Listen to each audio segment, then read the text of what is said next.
ಅಂತ ಅಂದ್ಬಿಟ್ಟು ಈಗ ನಿನ್ನೆ ಮೊನ್ನೆ ನಡೆದಿರ್ತಕ್ಕಂಥ ವಿಷಯ ಸಾಮಾಜಿಕ ಜಾಲತಾಣದಲ್ಲಿ ಏನು ಮಕ್ಕಳ ಕೈಲಿ ಕೆಲಸ ಮಾಡ್ತಾವ್ರೆ ಅನ್ನೋ ವಿಷಯ ಹೊರದಾಡ್ತಾ ಇದೆ. ಸೊ ನಾವು ಇಲ್ಲಿ SDMC ಸದಸ್ಯರುಗಳೆಲ್ಲ ಇಲ್ಲಿ ಪಾತಿ ಮಾಡೋ ಕೆಲಸದಲ್ಲಿ ನಿರಂತರಾಗಿದ್ವಿ. ಪಾತಿ ಮಾಡಿದಂಥ ಸಮಯದಲ್ಲಿ ಗುದ್ಲಿ ಬೋಸಿ ಎಲ್ಲ ಇದ್ದಂಥ ಸಮಯದಲ್ಲಿ ಮಕ್ಕಳನ್ನ ಆಟ ಆಡೋದಕ್ಕೆ ಅಂತ ಈಚೆ ಬಿಟ್ಟಿದ್ವಿ.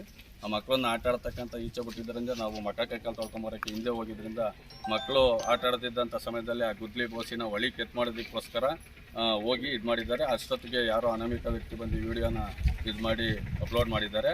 ಸೊ ನಮ್ಮ ಶಾಲೆಗೆ ನಲ್ಕುಂದಿ ಶಾಲೆ ಅಂತಂದರೆ ಸುತ್ತಮುತ್ತ ಹಳ್ಳಿಯಲ್ಲಿ ಶಿಕ್ಷಕರ ಬಗ್ಗೆ ಆಗಲಿ ಶಾಲೆಯ ಬಗ್ಗೆ ಆಗಲಿ ಒಳ್ಳೆಯ ಅಭಿಪ್ರಾಯ ಇದೆ. ಸೊ ಇದರಲ್ಲಿ ಶಾಲೆ ಶಿಕ್ಷಕರದ್ದಾಗಲಿ ಎಳ್ಳಷ್ಟು ಇದಿಲ್ಲ ಅಂತ ಅಂದ್ಬಿಟ್ಟು ನಾನು ನೇರವಾಗಿ ಹೇಳ್ತಾ ಇದ್ದೀನಿ. ಇದು ವಿಡಿಯೋ ಅಪ್ಲೋಡ್ ಮಾಡಿರೋದು ಸತ್ಯಕ್ಕೆ ದೂರ.